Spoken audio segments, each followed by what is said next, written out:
We know that poets carefully select a small number of words to capture meaning. They have to be very choosy. Readers of poetry, therefore, often have the challenge of reading unfamiliar, unusual, or unknown words. Today, we are going to work on figuring out the meaning of unknown words in poems by using clues from the line and stanza. Readers of poetry often encounter new words. By figuring out the meaning of a line or a stanza, readers can figure out what the new word means. Today, as we read, we will learn how to infer what an unknown word means by figuring out the larger meaning of the line or stanza.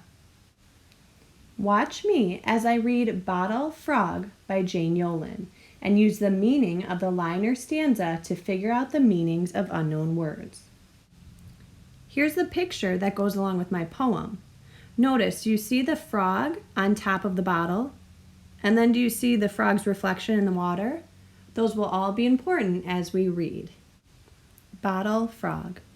As if he thinks he's on a log, this perplexing little frog has popped up and down on a thrown-out bottle. What does this mean? Perhaps a lottle. And his mirror twin, that clown, floats in the water upside down, but on a bottle, not a log, an equally perplexing frog. I noticed an unfamiliar word in the first two stanzas. Perplexing. The first stanza is about a frog that thinks he's on a log, but is actually on a bottle. The second stanza is about the frog's reflection in the water.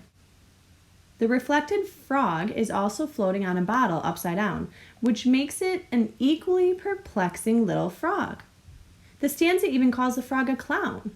So the frog is confusing in the first stanza and a clown in the second stanza. So I think maybe perplexing means confusing or funny, since the poem says the frog is both confused and a clown. So today I'm going to put my unknown words on this chart and try and figure out what they mean. You guys have seen this chart before, so just watch this video and then you'll have a chance to do it on your own afterwards. Did you notice how I talked myself through the meaning of the word perplexing by looking at the meaning of the lines and the stanzas? I'm going to keep reading the rest of the poem.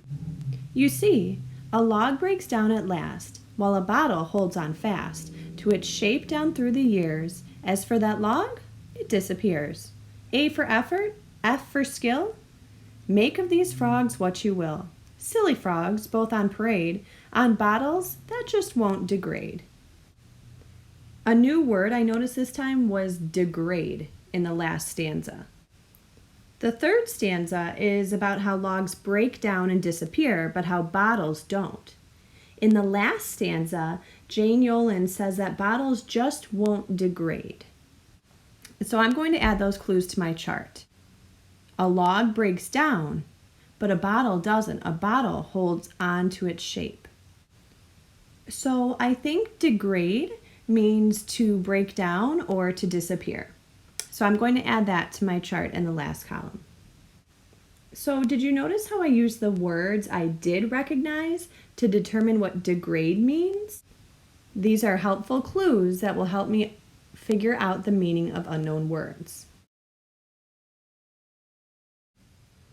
Now that you have watched me figure out the meaning of new words, you are ready to try it out on your own. You have 2 poems to choose from, so choose one and then complete this chart with any unknown words. You should get at least 2 or 3 unknown words from the poem. If you don't, then try reading the other one. One of the poems is called Red Tail Sail, and the other poem is called Crazy Legs.